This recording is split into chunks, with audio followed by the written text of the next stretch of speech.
Okay, so hello again. Today I'll talking about the launch facility in our station. My name is Susana Carmona. I'm 18 years old and I'm an engineering physics student. So first we have the facility. It has a 9-meter diameter in a circular form, and the first floor is the control and communication rooms. It has a 3D printer, monitoring screen, and control and communication panels. The facility is located here on the launch center, and it's going to be near the landing port and the takeoff port for incoming and outgoing missions. The monitoring screen purpose is to have an overview of the station and also of the planet, like to monitor water partners, geological activity, and the incoming and outgoing missions status. And the control and communication panel's purpose is to have a direct communication with the missions like the space agency do it between the Earth and the International Space Station. The next floor is the kitchen and the dining hall. It has vertical counters, a kitchen, reserved cupboard, and a dining table. The kitchen includes basic utilities and a password system and open system. So the open system will work like it's currently working on the Rosalind Franklin rover. It has like mini ovens that heat up the organic molecules from the planet to study them. So basically, it will have the same system, but for heat cook food for astronauts. It uses pyrolysis system, which is natural part of cooking. And the reserves cupboard include preserved food, like the one that is on the International Space Station, like right travel foods, like soups, drinks, and casseroles. And also, it includes animal protein obtained by cell agriculture, which I will talk about later.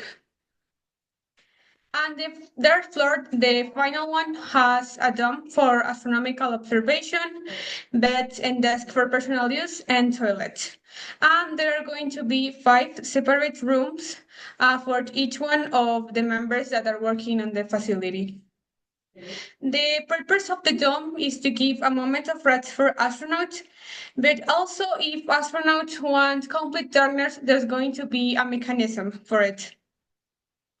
Okay, now we're going with the machines and technologies for the operation of the facility. So we have heavy lift rovers and handling systems. So the Perseverance rovers and the previous rovers that NASA has developed can lift about 34 kilograms. So they will be used for heavy lift, heavy cargo, heavy materials. So humans don't need to do this kind of works. Also, there's going to be transportation rovers for missions inside the planet and testing system to test different parts of the spacecraft before liftoff. And the power source and the electrical power source of the planet is going to be solar panels, principally to guarantee the functionality of the facility and vehicles. It's important that the electrical power can survive Mars harsh environment, extreme temperatures, those storms like harm radiation, and that's why solar panels are the best option. Also, the communication system between the launch facility and the entire station, and a data acquisition system to monitor the vehicles, the rovers, and the missions on the planet. Another important technology needed for the facility is the propulsion for the Starship. And the best propulsion system I found was nuclear thermal propulsion because there aren't a lot of resources on Mars, and this one is kind of the ones that uses the less materials that we can find on the planet. So the nuclear thermal propulsion is a system that uses a natural reactor to heat a liquid propellant. This method can reduce the time of the trip between Earth and Mars by months, and also with less propellant needed, it enables later payloads to be sent on Mars. So that's why this is the best option. The resources we need to the propellant we can get in Mars are liquid hydrogen, and from Earth will be isotopes uranium 235 or plutonium 239. And also the reactor core materials, large zirconium alloys, stainless steels, graphite, and beryllium.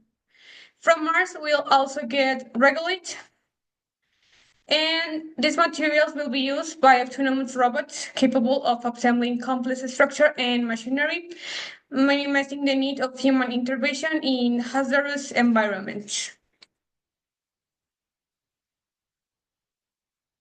Um, we also get the solar panels from Earth, and as Mars has a harsh environment, we are going to take the GPS system and the satellites net for it from Earth. So now the facility chief and I'll be three astronauts operating the launch facility. The first one is going to be a mission analyst, and the mission analyst will be in charge of review and evaluate the incoming and outgoing missions. And they will have to analyze risk, cost, benefits, and other factors before taking a decision if a mission is approved or denied. Then we have the control and communicator operator that will be in charge of established communication with Earth and the missions. And finally, the vehicles, rovers, and spacecraft technician that they will be in charge of to monitor the health and the status of the spacecraft, diagnose them, and repair them.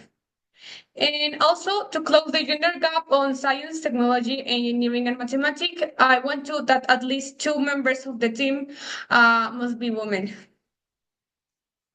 So for the mission analyst, I'm going to recruit a data scientist or engineering, a system engineering, or an aerospace engineering with experience in project management. And the responsibilities will be to analyze proposed missions, identify potential risk, and conduct cost benefits analysis. For the control and communications operator, this person has to be a software engineering, a system administrator, system engineering, or a computer scientist with experience in communication. And the responsibilities will be to establish and maintain reliable communications, links between Earth, Mars, and the spacecraft, diagnose and resolve communication issues, and develop and implement communication strategies to optimize the data. For the vehicles, rovers, and spacecraft technician, this person has to be an aerospace, mechanical, electrical, robotic, mechatronics, or physics engineering or technician. And the responsibilities are diagnose and repair mechanical and electrical systems, inspect spacecraft and rovers before the launch, monitor the health and the status of the spacecraft, rovers, and vehicles, provide technical support during ground operations, and develop and improve maintenance procedures. So for the training program, a good workout, that is the first one, the fitness training, can lessen muscle atrophy and bone density, loss of bone density in astronauts. So for the fitness training, astronauts will train 2 hours per day. They will have to train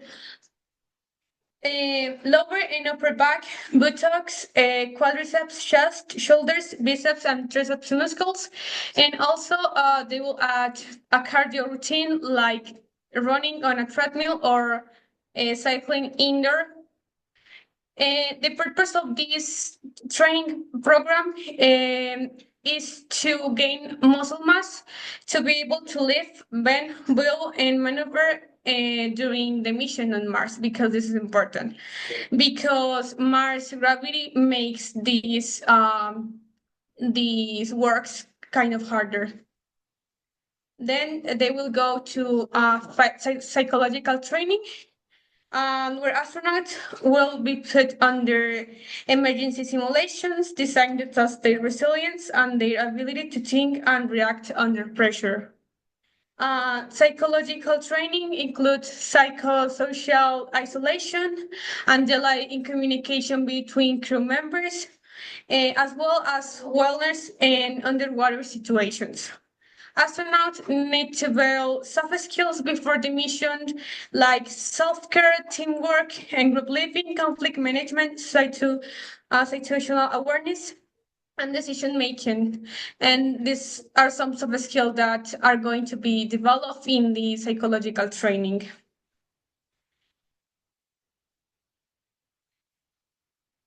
Also, they are going to train fly operation, survival and swimming, zero gravity behavioral, and the last one specifically for the launch will be a spacecraft maintenance and repairing. These are some YouTube videos for before I started training. This is an exercise routine currently made by astronauts training for missions on the ISS. Also, the mental training, general training, and an underwater training. The resources necessary for 1 week in terms of meals. So per day, an astronaut consumes about 4 liters of water, 200, 2,500 grams of protein of cell agriculture protein, which makes 7,500 of protein per day. 150 grams of hydroponic vegetables and 150 grams of preserved soup. And per week is 20 liters of water, 370 grams of protein, and 50 grams of hydroponic vegetables and preserved soup. So these are the guidelines to be provided to other facilities.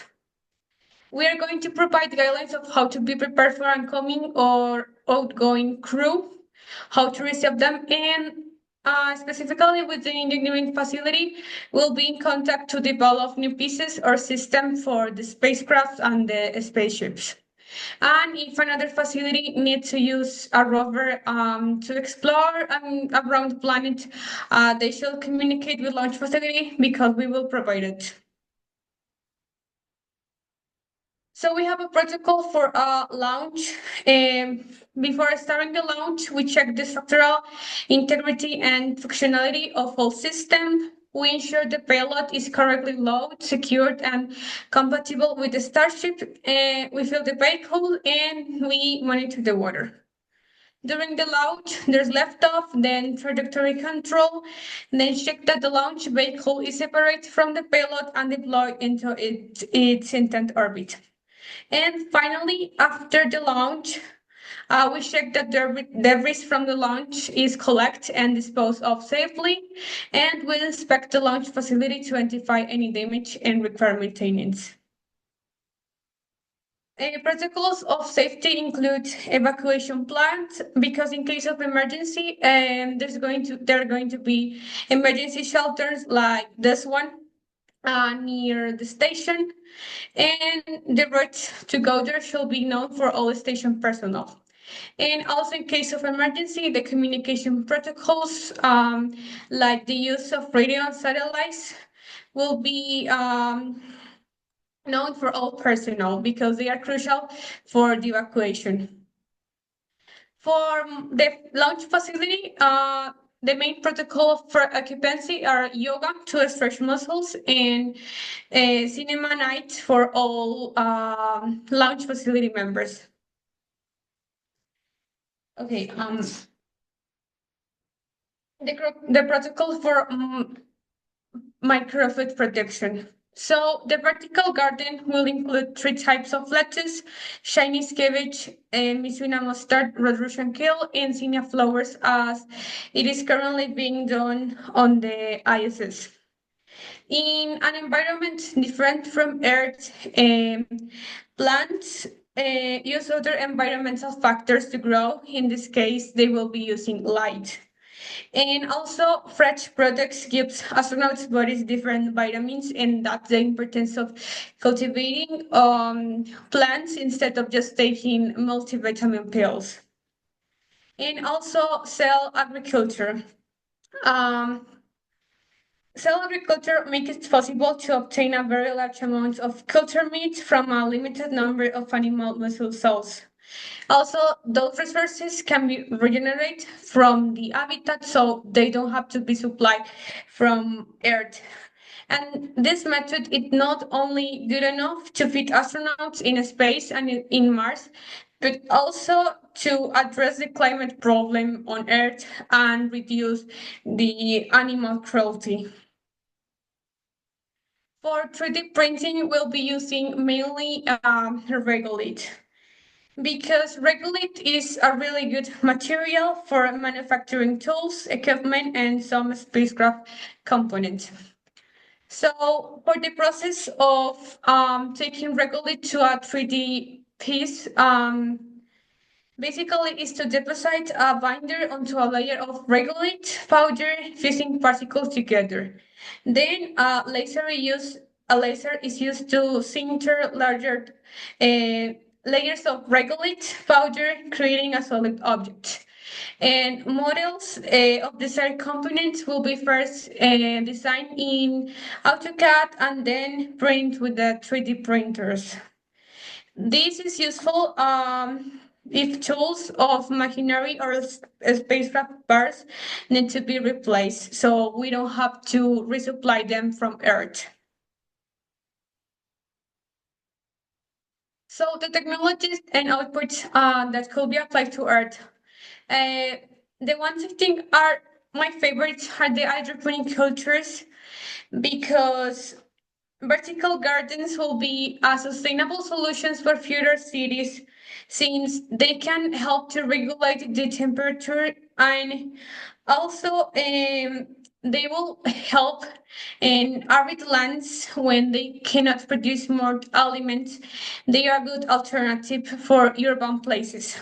And the cell agriculture will reduce the environmental impact of the cattle raising, and since greenhouse gas emissions, deforestation, and water pollution are main consequences of the cattle raising problem, and also it will help reduce hunger around the world and help cities become more self-sufficient, since they don't need to depend of the food getting from rural areas. For daily life, I choose that some astronauts on the ISS um, talk about refueling after seeing Earth from space. And also, we cannot see Earth from space. We could take some minutes per day to observe and appreciate nature and be aware of it's important to take care of it. So it's like that reflection moment that astronauts have, and to that we have in our daily life too. The impacts on sustainable development goals. So I chose these four goals. Quality education, because a space program and analog camps improve education, especially, for example, Habitat Marte in Brazil, improve the education in South America, which is a region that sadly doesn't have is like working on its quality education. Then we have gender equality, because as more women are getting interested in science and technology, engineering, and mathematics, we can close the gender gap. Affordable and clean energy, since the best option for an electrical source on Mars is solar panels. We can take that example and apply it here on Earth to make cleaner energy an alternative to traditional electrical power methods. Industry innovation and infrastructure. Is built resilience infrastructure, promote inclusive and sustainable industrialization, and foster innovation because it will make sure that we build stable and prosperous societies across the earth and across Mars. And the last one is climate action because since Mars doesn't have a lot of resources, we need to think in the most innovative and sustainable ways to use them. So as same as the clean energy, we can take that example on Earth to reduce the climate change. These are the references, and this is my personal contact. And that's it. Thank you very much.